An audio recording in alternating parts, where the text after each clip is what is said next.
We're in section 2.6, and we've already talked about continuity and the 6 basic functions. And now we want to introduce the idea of a piecewise function. That just means that the function has different rules over different intervals of its domain. And so if we look at this first example, we see a graph that shows 2 horizontal lines. And if we look at the line on the left, we see that the formula for that line is y equals 3. And if we look at the line on the right, we know that that formula is y equals 2. We talked about writing equations for horizontal and vertical lines earlier in this chapter. And so now we need to be able to do that. So we have 2 different rules over different intervals. And then we just need to say what each interval is. Well, to the left of 1, from negative infinity up to 1, is where we have that rule, is where we have that horizontal line. So you could write that in interval notation. And that would be good because we've emphasized interval notation a lot in this course. You could also write that as an inequality, and you could just write x is less or equal to 1. And in fact, that inequality is what we're going to use when we give a complete formula for this function in just a minute. Okay, so let's look at the interval for y equals 2. That's to the right of 1. Notice the open circle at 1, 2. So that means that this would be the interval where x is greater than 1.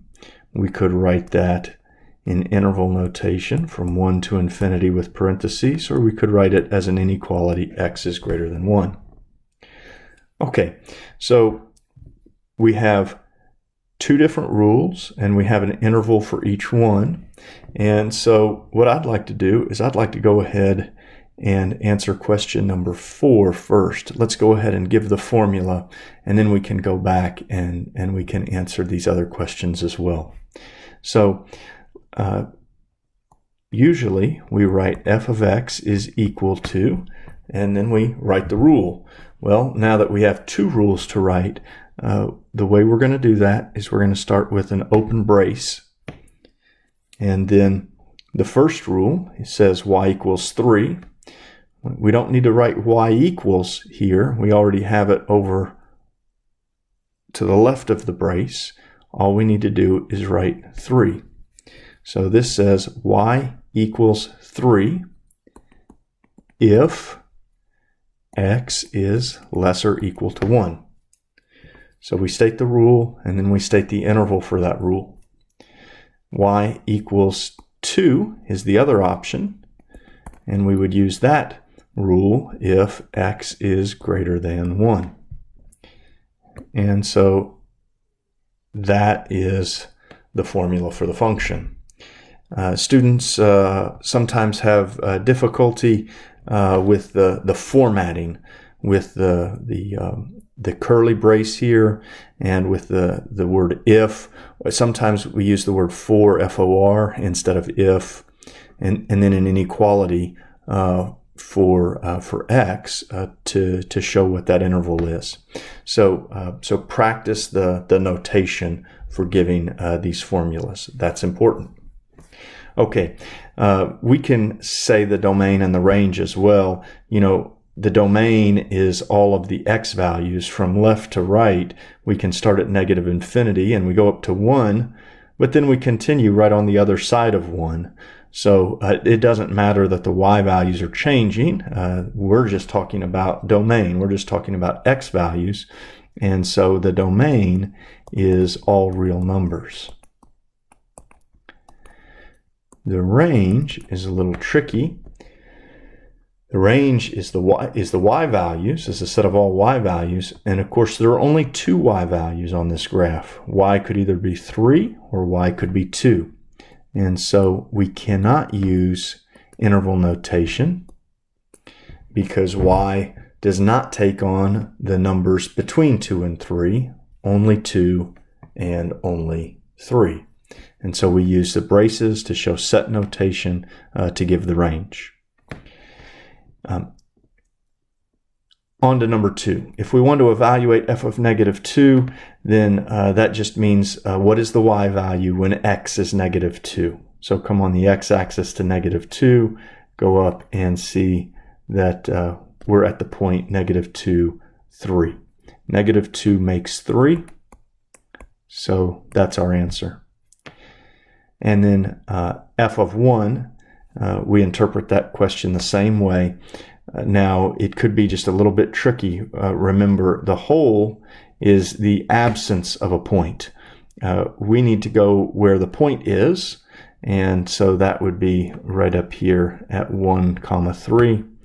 1 makes 3. 1 makes 3. Notice this is a function. It does pass the vertical line test. If you drew a vertical line here at x equals 1, it only hits the graph one time, and of course that's at the point 1, 3. Okay, so that's one example. Let's go ahead and do one more of these. Let's just practice writing the formula again for a piecewise function. So let's see here. So we see two different rules. We see the rule over here to the left is a line. If you want to write the equation of a line, then we learned to write it in the form y equals mx plus b. What is the slope of the line?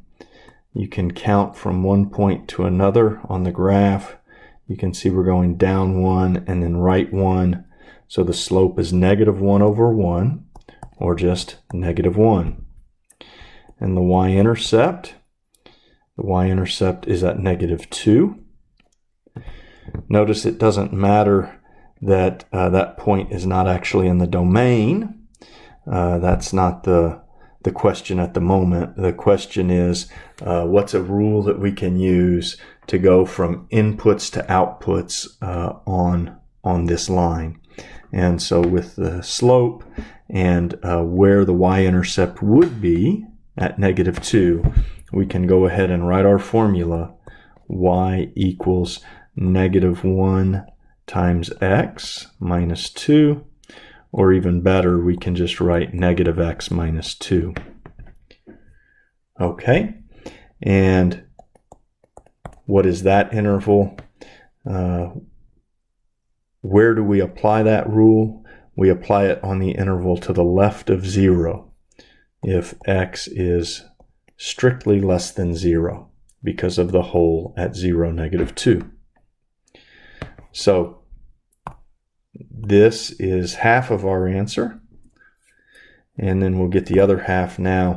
We'll look at the other section of the graph. Now this curve should look familiar to it. We just talked about it earlier in this section. This is one of the basic functions. Do you remember which one? It passes through the point 0, 0, and also 1, 1, and 4, 2. So this must be y equals the square root of x. And we're going to use this rule when x is greater or equal to 0. So this is the other part of the formula for this function.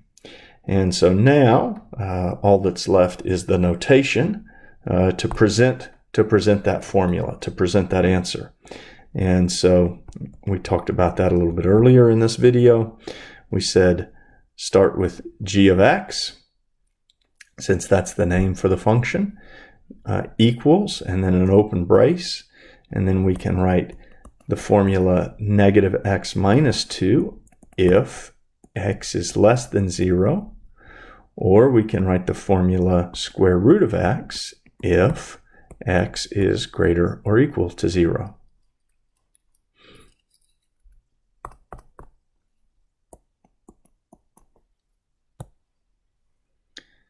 And that's it. We'll practice piecewise functions a little bit more in the next video.